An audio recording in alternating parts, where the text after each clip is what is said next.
नमो सिद्धाणं नमो आयर्याणं नमो वज्रायाणं नमो लोये सव्वसाहुणम्।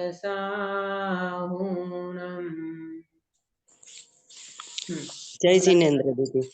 हाँ। मंगलमय मंगलकरण वीतरागविज्ञान नमो ते जयति थया अरहंतादिमहान करी मंगल करुछु महा ग्रंथकरण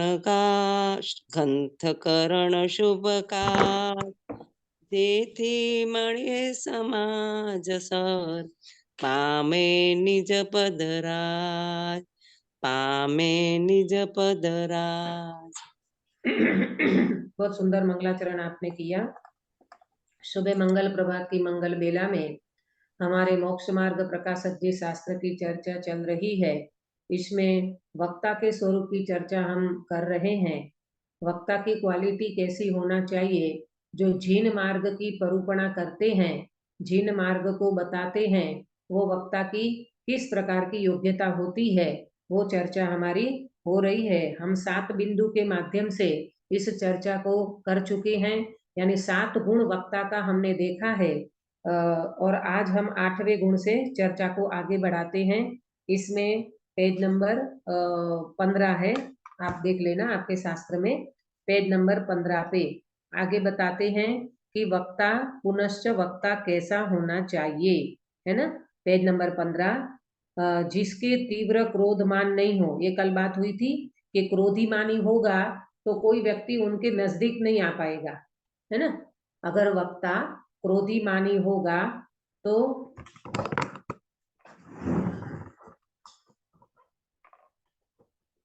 अगर वक्ता क्रोधी और मानी होगा तो कोई व्यक्ति उनकी बात सुन नहीं पाएगा। यानी वक्ता पेशेंस वाला होना चाहिए, मंद कसाई होना चाहिए, हर बात को रखने के लिए उसका धैर्य होना चाहिए। बात बात में एक्साइड हो जावे, श्रोता की बात 2-4 बार प्रश्न उठाए तो वो एकदम से गुस्सा कर लेवे, है ना। इस तरह का उनका नेचर नहीं होना चाहिए। नहीं तो क्या होगा, श्रोता डरते रहेंगे, कोई पूछ नहीं पाएंगे तो उनका संदेह दूर नहीं होगा, तो वो व्यक्ति मोक्ष मार्ग में आगे नहीं बढ़ पाएगा, है ना। तो इसीलिए उसके बाद बात आई थी कि वक्ता कैसा होना चाहिए, तो स्वयं प्रश्न उठाए और स्वयं उनका उत्तर देवे, है ना। और अगर कोई व्यक्ति प्रश्न पूछे, बहुत लोग प्रश्न करते हैं, तो वो पेशेंस रखे। 8-10 बार भी श्रोता प्रश्न पूछ लेवे तो उनका उत्तर बहुत शांति से और आराम से देवे, ताकि उनका संदेह दूर हो जाए और उनका समाधान होवे। अच्छा, आगे कहते हैं। हाँ, कोई प्रश्न धीरज भाई? नहीं नहीं।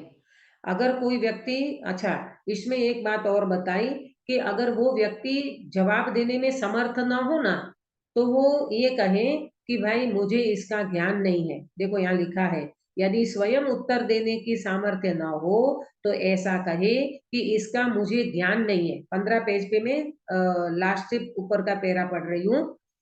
क्योंकि यदि ऐसा न हो तो श्रोताओं का संदेह दूर नहीं होगा, तब कल्याण कैसे होगा, और जिन मत की प्रभावना भी नहीं हो सकेगी। देखो, छद्मस्त जीव है, अपने क्षेम ज्ञान में कम बड़ उगाड़ होता है, तो वक्ता कोई भी प्रश्न का जवाब ना आवे तो बहुत लघुता रखे कि भाई मुझे इस चीज का ज्ञान नहीं है, अपन बड़े विद्वानों के पूछ करके उनसे अपन समाधान करेंगे, है ना। अथवा तो शास्त्र जी में देख करके इस बात को अपन समाधान करेंगे। अगर ऐसा नहीं करे ना तो वो व्यक्ति मानी कहलाएगा। वो मैं ही बोलता हूँ वो सब सच्चा है, इस प्रकार का वक्ता का वो नहीं रहता एंगल। उनको ये रहता है कि मुझे नहीं आता है तो हम बड़े विद्वानों से पूछेंगे, लेकिन आपका संदेह जरूर दूर करेंगे, ऐसा प्रयास उनका होना चाहिए। अगर ऐसा नहीं होगा तो फिर आगे जिन शासन की प्रभावना नहीं हो पाएगी। बराबर, यहाँ तक की बात हुई। अब पुनश्च अगला, वक्ता कैसा होना चाहिए, तो नोट करना, जो अनीति रूप लोक निंद्य कार्यों की प्रवृत्ति न हो। क्या बोला?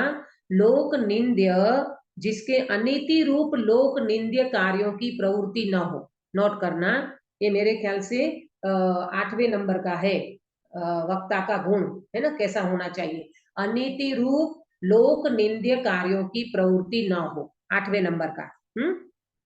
देखो, अब ये इसको अपन समझे। अनीति माने जिसके जीवन में नैतिकता नहीं है। अपन बोलते हैं ना, न्याय नीति होना चाहिए जीवन में, है ना।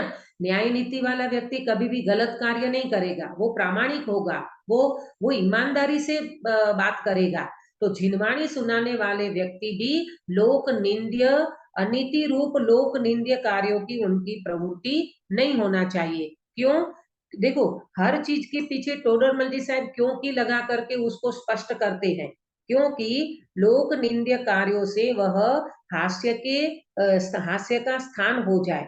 माने लोक निंद्य कार्य हो ना इस प्रकार का, तो वो व्यक्ति, देखो जैसे सदाचार के रूप में अगर बात करें ना, तो कोई वक्ता गुटखा खाते हो, हालांकि खाने खाते नहीं है, लेकिन फिर भी ये बता रहे हैं टोडरमल जी साहब कि कोई व्यसनी होवे, गुटखा खाते होवे, सदाचार का ठिकाना न होवे, आचरण उनका प्रॉपर न होवे, तो वो व्यक्ति जगत में निंदा की पात्र हो जाएगा।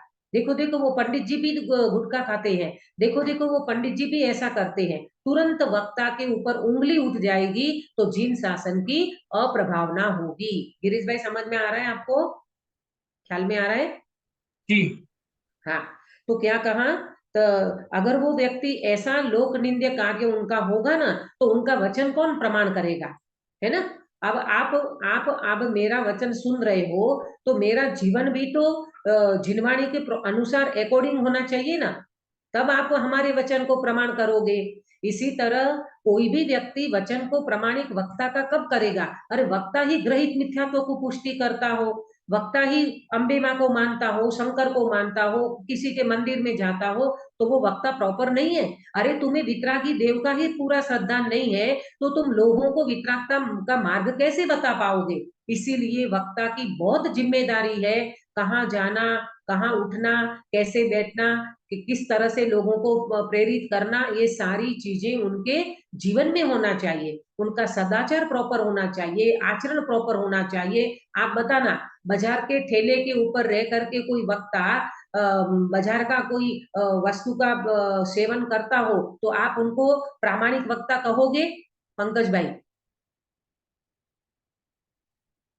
नहीं कहेंगे, नहीं कहेंगे ना। अरे ये तो हमारे जैसे, बताओ, ये भी बाजार में खाते हैं, खड़े खड़े खाते हैं, पानी पूरी खाते हैं, ये खाते हैं, ये उनका सदाचार ठीक नहीं कहलाएगा। नहींतर वो व्यक्ति हास्य के स्थान के प्राप्त हो जाएगा, हमने हास्य का स्थान बन जाएगा, तो उनका वचन कोई प्रमाण नहीं करेगा, जिससे दिन धर्म लजाएगा। जिन धर्म को लज्जित नहीं करना है। इसीलिए सुनना, गुरुदेव श्री का जीवन देखो, आप उनका चरणानुयोग देखो, आचार देखो, सदाचार देखो, जीवन देखो, व्यवहार देखो, निश्चय देखो, सब कुछ उनके जीवन में प्रॉपर मिलता है। आया समझ में?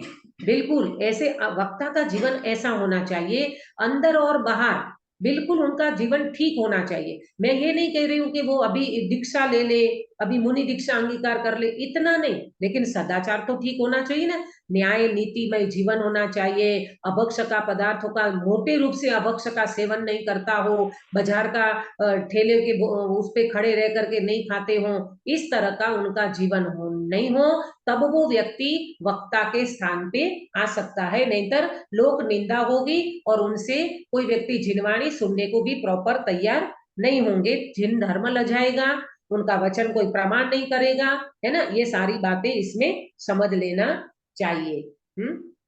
देखो अगला, हाँ, अगला है, पुनश्च वक्ता कैसा होना चाहिए कि जिसका कुलहीन न हो, अंगहीन न हो, स्वर भंग न हो, मिष्ट वचन हो, प्रभुत्व हो। है इतनी 4 बातें। देखो अगला बिंदु नोट करना, जिसका कुलहीन न हो, नंबर 1 इसी के अंदर लेना, अंगहीन न हो, नंबर 2, नंबर 3 स्वर भंग न हो, नंबर 4 मिष्ट वचन हो, और नंबर 5 प्रभुत्व हो। ये 5 बातें एक ही उसमें आएगी, एक ही है अपना बोल, उसका पॉइंट है। जिसका कुलहीन ना हो, है ना। अब ये बताओ, कुलहीन ना हो मतलब उच्च कुल का व्यक्ति हो, वक्ता का कुल ऊंचा हो। देखो गिरीश भाई, लोक व्यवहार में भी अपन हीन कुल की बेटी पसंद करते हैं लड़के के लिए? जी नहीं। नहीं। अपन कदाच बच्चे को लव में लव हो गया हो ना कोई लड़की से अदर कास्ट की, तो अपन उनको समझाते हैं, बेटा अपनी समाज में लड़कियां कम नहीं है, तू कहाँ किसके साथ फंस रहा है, तू क्यों अपने खानदान को, क्यों अपने खानदान को कलंक लगाने का कार्य करता है। ये हीन कुल के व्यक्ति को अपने घर में नहीं लाना चाहिए। मालूम, ये आर्य संस्कृति है ना अपनी, ये भगवान का जिन शासन है ना, ये 18,000 वर्ष चलने वाला है। और आप बिल्कुल ध्यान से सुनना, आजकल का जो जनरेशन है ना, वो कास्ट में बिल्कुल नहीं मानता। बिना बेन, हाँ समझ दीदी। रहे हो बात को? कास्ट हाँ में बिल्कुल नहीं मानते हैं। वो तो ये कहेंगे मालूम, अपने को और से, अरे तुम आत्मा आत्मा करते हो तो वो भी तो आत्मा है, वो उसको भी तो जीव देखो ना, तुम कास्ट पे क्यों जाते हो? अरे प्रभु, आगम के अंदर आता है, आगम की बातें हैं। ये कोई पंडित साहब अपने घर की बात नहीं करते हैं। आप देखना, जो व्यक्ति हीन कुल का होगा ना, उनका लेवल उतना ही होगा, उनकी विचारधारा उतनी ही चलेगी। आता है आगम में कि जो कुलहीन मतलब हीन कुल का व्यक्ति होता है ना, पंचम गुण स्थान से आगे नहीं बढ़ सकता। आया समझ में? सम्यक दर्शन कर सकता है, पंचम गुण स्थान उनको प्राप्त होता है, ऐसा आता है आगम में, है ना। ये बातें सारी अपने को समझना चाहिए कि कुलहीन ना हो उन व्यक्ति का। जैसे कोई एक हरिजन है, चांडाल है, तो वो सम्यक दर्शन कर सकता है, मोक्ष मार्ग में वो व्यक्ति आ सकता है, परंतु उनका लेवल भी उतना ही रहेगा। मैंने तो कई बार ये बात को नोट किया है, व्यक्ति हमेशा अपनी जात पे जाता है। आप देखना, कई बार आपने अनुभव किया होगा, मुझे तो कई बार ऐसा महसूस हुआ है, वो व्यक्ति अपनी कास्ट पे जाता है, अपने कुल पे जाता है, अपनी खानदानी पे जाता है। तो आप ये कहोगे तो जैन के बच्चे क्या ऐसे वो नहीं करते क्या? ये बात देखो, रेयर केस में कोई बात हो जाती है वो एक अलग बात है, परंतु अधिकांश कुल की जो बात आती है ना, वो कुल की बात को भी अपने को सोचना चाहिए। मालूम, नहीं तो क्या होगा, अपने अपने अपने बच्चे हैं ना, आज तो अपने क्या कहते हैं, जैन कुल के प्रति उनको थोड़ा बहुत भी श्रद्धा होगा ना, वो व्यक्ति तो ये एकदम से तैयार हो जाएगा कि ये जैनेतर का भेद नहीं, नात जात का भेद नहीं, ऊंच नीच का भेद नहीं। वो बात अलग है, वो आत्मा की दृष्टि से देखने की बात अलग होती है, और आचार संस्कार की बात अलग होती है। आया समझ में? तो कुलहीन ना हो माने उनका उच्च कुल हो। अपने जितने भी तीर्थंकर होते हैं ना सुधाबेन, सारे के सारे क्षत्रिय कुल के होते हैं, बहुत ऊंचा कुल माना जाता है। आया समझ में? तो इस तरह से इस बात को समझना, कुलहीन ना हो। नंबर 2, अंगहीन ना हो, है ना। अंगहीन ना हो माने वो जैसे अपन बोलते हैं ना, कोई लूला लंगड़ा हो, कोई प्रज्ञा चक्षु माने आंख से देखता ना हो, है ना, अथवा तो कोई वक्ता बोलता हो तो हकलाता हो, तोतला बोलता हो, तो उससे क्या होगा? उससे समाज में उसकी प्रभुत्व मतलब प्रतिष्ठा नहीं बनेगी, है ना। एक सामाजिक बात है ना कि वक्ता अच्छा होना चाहिए, माने कोई ये कहे कि रूप रंग से अच्छा होना चाहिए, दिखने में अच्छा होना चाहिए, वो तो एक अलग बात है, ठीक है। परंतु वो वक्ता हकलाता होगा, तोतला बोलता होगा, उसको अंगोपांग ठीक नहीं होगा, तो मतलब हर व्यक्ति एक सर के नहीं होते ना पंकज भाई, तो कोई हाँ। व्यक्ति उनकी हंसी भी उड़ा सकता है ना। इसीलिए सही। वक्ता अंगहीन नहीं होना चाहिए। देखो लिखा है ना इसमें, अंगहीन न हो, स्वर भंग न हो, स्वर भंग में हकलाता हो, तोतला बोलता हो, ऐसा वक्ता नहीं होना। नहीं तर क्या है, समाज है, तरह तरह के लोग हैं, अलग प्रकार के औद्योगिक भाव सबके मिलते हैं, तो वो उनकी हंसी उड़ाने लगेंगे, उनको मतलब समाज सभा में उनकी हंसी उड़ाएंगे तो अच्छा नहीं लगेगा। मिष्ट वचन हो, वक्ता का मिष्ट वचन होना चाहिए, माने वक्ता मधुर भाषी होना चाहिए। देखो ऐसा आता है, सत्य बोलो परंतु प्रिय बोलो। क्या कहा काश्मीरा में? सत्य बोलो मगर प्रिय बोलो। प्रिय बोलो। हम आपको सत्य बात बता रहे हैं, लेकिन हमारी भाषा में अगर मधुरता नहीं होगी ना, तो आपको हमारी बात सच्ची होने पर भी अच्छी नहीं लगेगी, है ना। ऐसा होता है ना, जैसे हाँ माँ है ना, माँ होती है ना, बच्चे को कैसे प्यार से समझाती है, मेरा राजा बेटा जल्दी स्नान कर ले, देखो बेटा अपने को आज पापा ये दिलाने वाले हैं, अपने को यहाँ ले जाएंगे, तो वो बेटा तुरंत नहाने को तैयार हो जाता है। अगर तुम बच्चे को जरा सा भी कुछ मतलब ऐसे ऊंचे शब्द में बोलो या जरा गुस्सा करके बोलोगे ना, तो वो बिल्कुल बच्चा मानेगा नहीं तुम्हारी बात को। भले वो फिर आप मार करके या कुछ करके उनको जबरदस्ती करो, वो अलग बात है, परंतु इसी तरह से यहाँ मोक्ष मार्ग में भी वक्ता का वचन मिष्ट होना चाहिए, मधुर होना चाहिए, सत्य बात को मधुरता से रखे। वो सामने वाला व्यक्ति, देखो इसीलिए तो कहते हैं कोई भी व्यक्ति को जीतना हो तो प्रेम से जीतो। ऐसा आता है ना, विश्व बधु वश थाय, जगत मां विश्व बधु वश थाय। प्रेम से विश्व को वश किया जाता है। आप गुस्सा करके आप मतलब ऐसे वो करके अगर चाहते हो ना कि ये मेरी मान जाए, मैं गुस्सा करके मैं इनके ऊपर अनुशासन करके भी उनको सुधारना चाहता हूँ, मैं साम दाम दंड भेद से, तो वो नहीं नहीं होगा प्रभु। इसीलिए वक्ता के जीवन में मिठास होनी चाहिए। आप सत्य बात रखो, मीठे से बोलो, वो व्यक्ति मान जाएगा। प्रभुत्व हो, वक्ता की वाणी में प्रभुत्व होना चाहिए। देखो मोदी जी ने 500,000 की नोट बंद की है, और आज आज की तारीख में मोदी जी अगर कुछ भी बोलेंगे, उनकी उनकी वाणी में प्रभुत्व होना चाहिए। जो कोई व्यक्ति पीएम बनता है तो उनकी वाणी अनाप शनाप बोले, अनर्गल बोले, तो वो वाणी का प्रभाव नहीं पड़ेगा। आया समझ में? वाणी का प्रभुत्व होना चाहिए, आपकी वाणी में वजूद होना चाहिए, आपकी वाणी ऐसी निकलना चाहिए कि सामने वाले व्यक्ति को टच कर जाए, सामने वाले व्यक्ति को असर पड़ना चाहिए। ऐसा उनकी वाणी में प्रभुत्व होता है। वो जो भी कुछ बोलते हैं, देखो एक तो होता है व्यक्ति बहुत बड़बड़ बड़बड़ करता है, वो वक्ता नहीं कहलाता। वक्ता समय पे बोलता है, जितना चाहिए उतना बोलता है, जरूरियात हो उतना बोलता है, और बोलने के पीछे उनका कुछ न कुछ क्या होता है, वजूद होता है। हाँ, उसके उसके पीछे उनका कुछ ना कुछ रीजन होता है। ऐसा नहीं होता कि वक्ता कहीं पर भी कुछ बोलने लग जाए, ऐसा नहीं होता।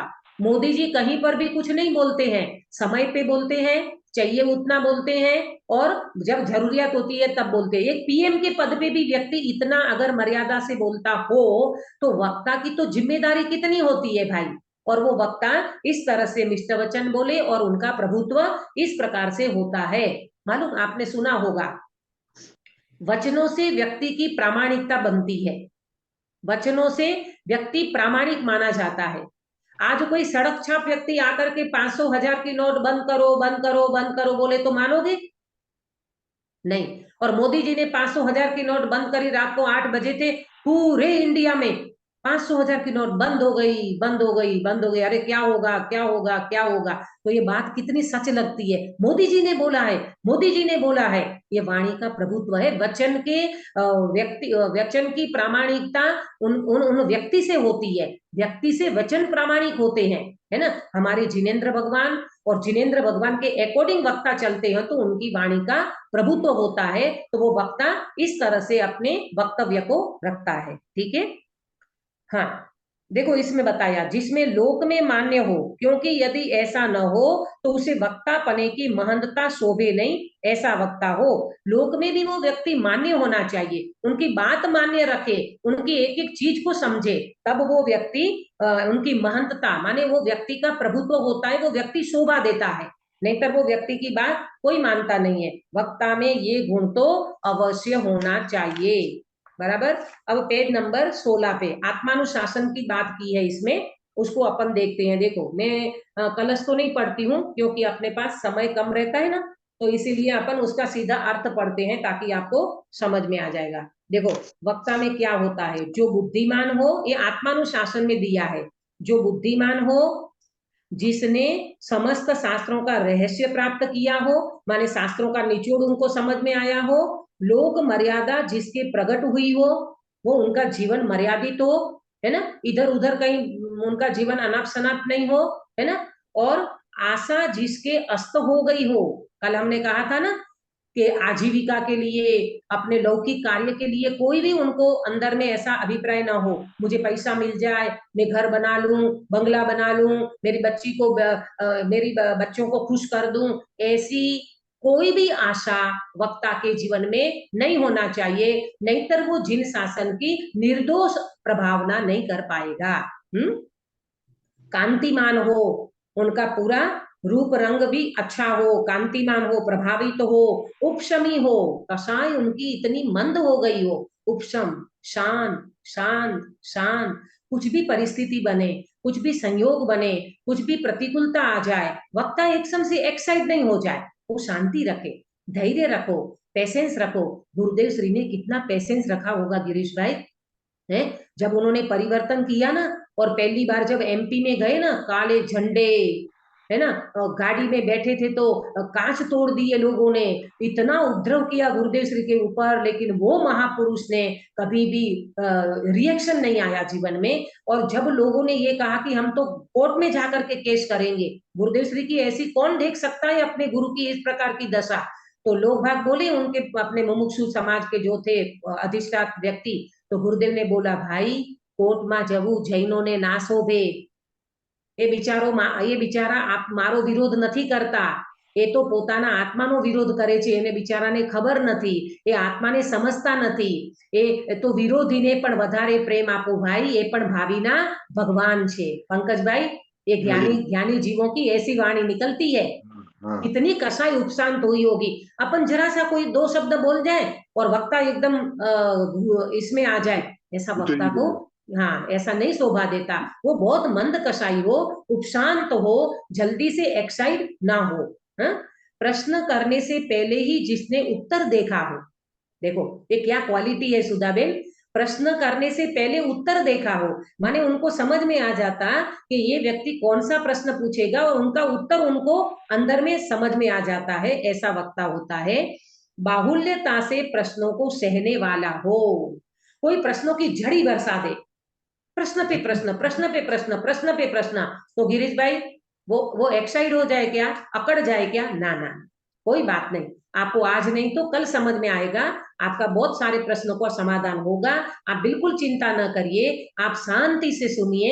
मैं जितने मेरे में मतलब उत्तर देने की मेरे में जितनी कैपेसिटी है वो मैं देती हूँ आपको, आप शांति से सुनिए। इस तरह का वक्ता का होना चाहिए। प्रभु हो, वक्ता स्वयं प्रभु हो, प्रभु हो मतलब प्रभुत्व को पहचानता हो, अंदर में अपने प्रभुत्व का जिनको भान होने का अभ्यासी तो हो, कम से कम अनुभव नहीं, देखो ज्ञानी हो तो वो तो अनुभव करके बैठे हो, लेकिन पंचम काल है, अब अपने को कोई ऐसा वक्ता नहीं दिखता है कि जो ज्ञानी है, तो कहते हैं प्रभुत्व का पहचान करने का, सम्यक्त्व के सन्मुख जाने वाला भी वक्ता होना चाहिए। बाहुल्यता से हो गया प्रभु हो, पर की तथा पर के द्वारा अपनी निंदा रहित पने से पर के मन को हरने वाला हो, पर की तथा पर के द्वारा अपनी निंदा रहित पने से पर के मन को हरने वाला हो, गजब का गुण है। पर की निंदा होती हो और पर के द्वारा अपनी निंदा रहित पने से, देखो एक बात को समझना, वक्ता उनका जीवन ऐसा होता है कोई उनकी निंदा न कर सके, कोई उंगली उठा सके ऐसा उनका जीवन न हो। देखो देखो इनको हमने पहले ऐसा देखा था, पहले वो ऐसा करते थे, पहले वो ऐसा था वैसा था, इस प्रकार की न खुद की निंदा होती हो न दूसरों की निंदा होती हो, दोनों को निंदा रहित पने से पर के मन के हरने वाला हो।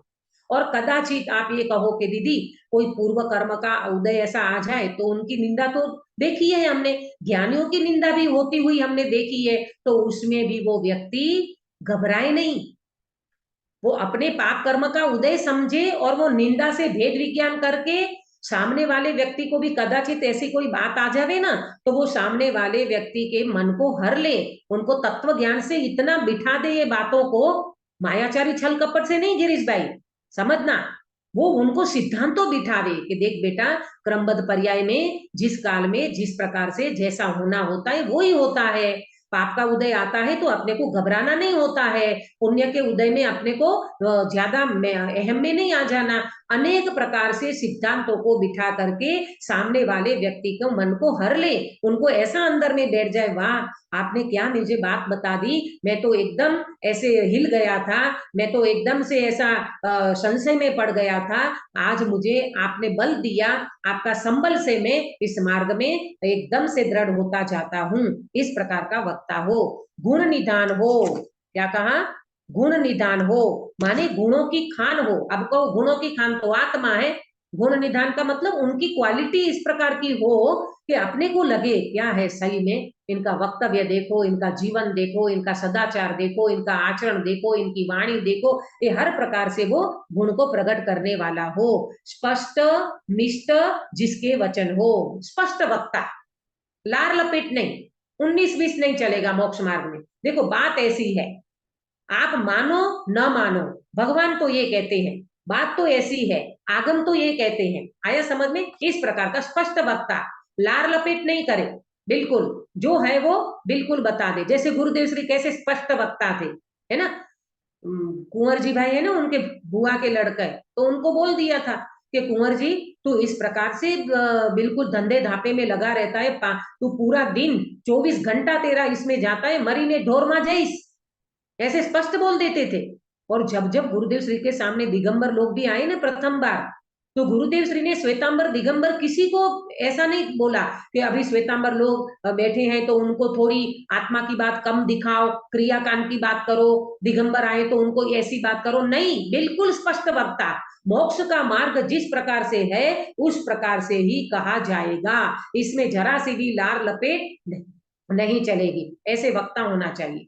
ऐसा सभा का नायक धर्म कथा कहे, ऐसे सभा का नायक जो होता है वो धर्म कथा, वो वास्तव में इस प्रकार की बात कर सकता है। बोलो गिरीश भाई, कुछ पूछना है आपको? नहीं ना? हाँ, अब आके ये तो आत्मानुशासन में ये बात आई। अब फिर से टोडल मल्ली साहब कहते हैं अगला बिंदु, वक्त पुनश्च वक्ता का विशेष लक्षण। ये अभी तक जो बताया ये सामान्य लक्षण की बात की, ऐसी ऐसी क्वालिटी होना चाहिए। अब विशेष प्रकार से लक्षण क्या बता रहे हैं टोडल मल्ली साहब? तो देखो विशेष लक्षण ऐसा है कि मिला आप लोगों को पेज नंबर 16 पे?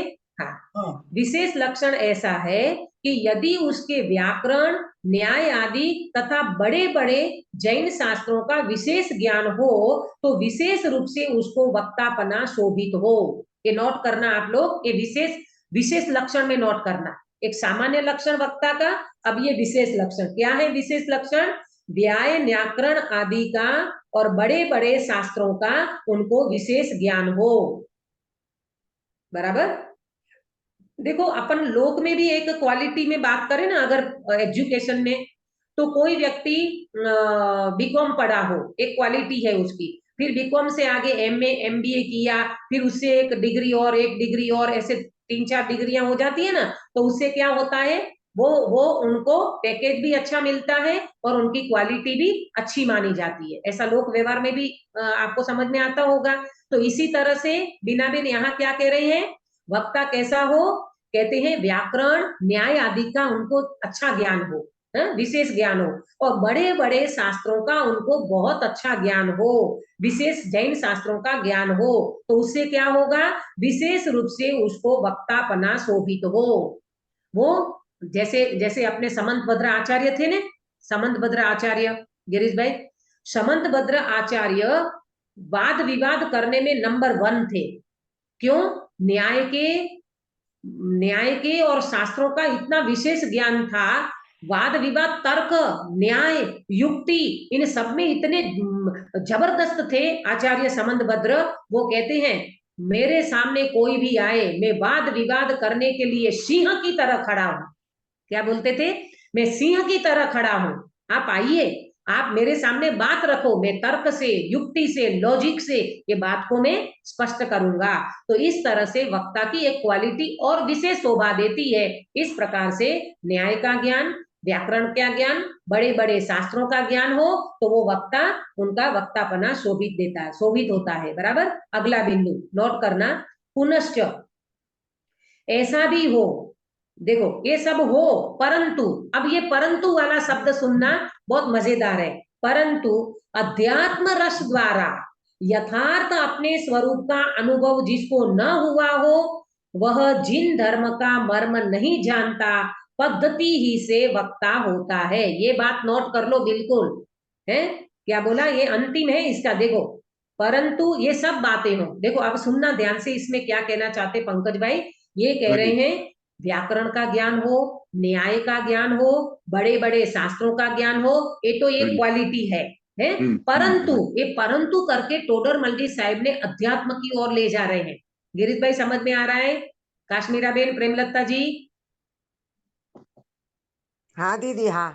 है ना? जी देखो जी अब क्या जी कह रहे हैं, अध्यात्म रस द्वारा उनको अगर ये सब व्याकरण का ज्ञान हो, न्याय का ज्ञान हो, परंतु अध्यात्म ज्ञान नहीं हो, तो आत्मा नहीं समझते हो, तो आत्मा का ज्ञान नहीं हो, तो आत्मा अनुभव में नहीं लिया हो, तो कहते हैं अध्यात्म रस द्वारा यथार्थ अपने स्वरूप का अनुभव जिसको न हुआ हो, वह जिन धर्म का मर्म नहीं जानता, पद्धति ही से वक्ता होता है। पद्धति से माने एक रूटीन, है ना, एक पद्धति बुद्धि, एक रूटीन से वो वक्ता बन गया। परंतु जिनने आत्मा का अनुभव नहीं किया हो, वो व्यक्ति कैसे बता पाएगा अध्यात्म के रस का मर्म, चैतन्य भगवान आत्मा का वेदन, चैतन्य भगवान आत्मा का अनुभव जिसको नहीं हुआ हो, वो वक्ता कैसे आपको अंदर में स्वरूप का भेद विज्ञान करा पाएगा। इसीलिए वक्ता ज्ञानी होना चाहिए, इससे ये बात निकल के आती है। बराबर।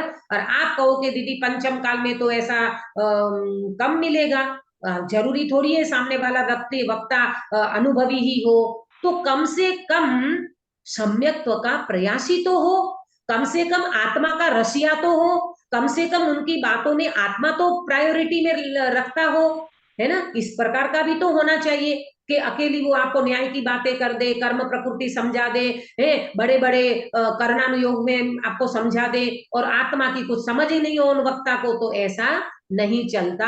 यहाँ तो वक्ता अनुभवी की बात कर रहे हैं, और नहीं हो ऐसा पंचम काल में, तो कम से कम आत्मार्थी तो होना चाहिए, आत्मा का रसिया होना चाहिए, उनके अंदर में एक बात तो ये लगनी चाहिए, आत्मा के बिना कितना भी पढ़ लो, कितना भी कुछ कर लो, है ना, आत्मा अनुभव में आए बिना 11 अंग 9 पूर्व का पाठी भी अज्ञानी रह जाता है। आ रही है बात समझ में? तो इस तरह से ये समझ में आना चाहिए। देखो आगे, अध्यात्म रसमय सच्चे जिन धर्म का स्वरूप उसके द्वारा कैसे प्रकट किया जाए। अगर वो अध्यात्म नहीं जानता ना, आत्मा की रुचि नहीं हो ना, अनुभवी नहीं हो ना, तो अध्यात्म के जो शास्त्र हैं, जिन धर्म का स्वरूप जिसमें बताया गया है, वो कैसे प्रकट करेगा। इसलिए आत्मज्ञानी हो तो सच्चा वक्तापना होता है, बिल्कुल स्पष्ट बोल दिया, आत्मज्ञान हो तो ही सच्चा वक्तापना होता है। प्रवचन सार जी का रेफरेंस दिया, देखो, क्योंकि प्रवचन सार में ऐसा कहा है कि आगम ज्ञान, तत्वार्थ श्रद्धान और संयम भाव, कितनी बातें करी? 3 बात। सुधा में एक बार रिपीट करो, प्रवचन सार में 3 बात आई, कौन कौन सी?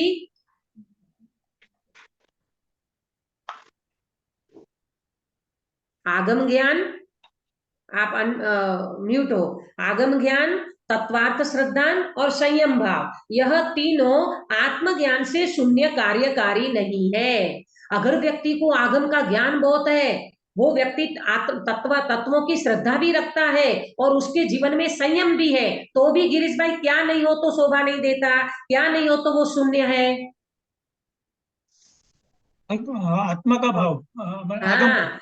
अगर वो व्यक्ति को आत्मज्ञान नहीं है ना, तो वो उनका संयम भी कार्यकारी नहीं है, आगम का ज्ञान भी कार्यकारी नहीं है, और तत्वार्थ श्रद्धान भी कार्यकारी नहीं है। 7 तत्व को भले जानता हो, सब कुछ हो उनके जीवन में, परंतु वो व्यक्ति आत्मज्ञान से शून्य हो, तो उनका वक्तापना कार्यकारी नहीं है। तो अब अपने को समझ लेना चाहिए, वासंती दीदी अपने में स्वयं में समझे, और श्रोता भी अपने को समझे। आपकी भी बात आएगी, आज आपको, आप वक्ता हो, आपके लिए है आज की बात तो, लेकिन श्रोता के लक्षण भी आगे आएंगे, है ना। आज का श्रोता कल वक्ता बनेगा कि नहीं बनेगा, आया ना समझ में? अब देखो, ये किसी की तरफ उंगली उठाने वाली बात नहीं है, सेल्फ ऑब्जर्वेशन, अपना निरीक्षण करें। अरे प्रभु, आज तक मुझे आत्मा का अनुभव नहीं हुआ, तो यहाँ कहते हैं पहले तो आत्मा का अनुभवी व्यक्ति वक्ता होता है, तो वक्ता स्वयं अपना ऑब्जर्वेशन करे, कोई व्यक्ति उनको कुछ नहीं कहे, वो स्वयं में अपने आप को तैयार करे, ना हो तो अनुभव करने की प्रयास करे, हो गया हो तो उनको उनका आगे बढ़ने का प्रयास करे। तो इस तरह से ये बात अपने यहाँ तक है। फिर अभी अपन आगे जो दोहा पाउडू में बात आई है उससे जो 2-4 बिंदु और रह जाते हैं उसकी चर्चा अपन कल करेंगे, क्योंकि यहाँ पर अष्टानी का पर्व चल रहे हैं, इसलिए मुझे 5-10 मिनट जल्दी छोड़ना पड़ता है। भगवान के अभिषेक का कार्य होता है ना, तो उसमें थोड़ा सा हाजिर होना जरूरी है। हम सब इस प्रकार के वक्ता के गुण को समझें और समझ करके हम वक्ता हैं कि नहीं वो तो अपने स्वयं को ऑब्जर्वेशन करना है। इस तरह से ऑब्जर्वेशन, देखो मैं कहती हूँ वक्ता नहीं भी बन पाएंगे ना अपन, कोई बड़ी बात नहीं है, नहीं बनो, लेकिन आत्मार्थी जरूर बना, आत्मा अनुभव जरूर करना, जिससे हमारा मोक्ष मार्ग प्रशस्त होवे। इस मंगल भावना के साथ बात को विराम देती हूँ। निज निधि निज में बताई यह अनंत उपकार है, इसके लिए जिन वाणी माँ को वंदना शतबार है, वंदना शतबार है। सुधाबेन काय सर्ग कराइए।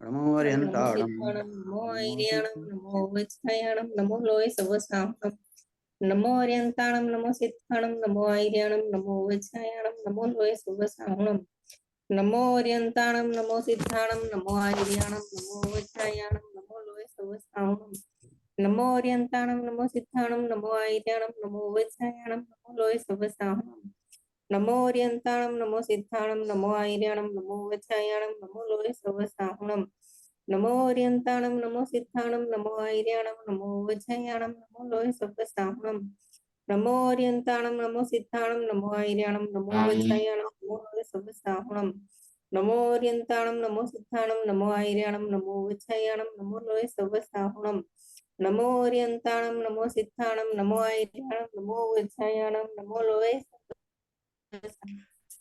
बोलो अंतर्मुख मुद्राधारी सर्वजिनेन्द्र भगवान की जय हो। नित्य बोधिनी द्वादशांगमयी जिनवाणी माता की जय हो। तीन कम 9 करोड़ सर्वे वितरागी महामुनि राजों की जय हो।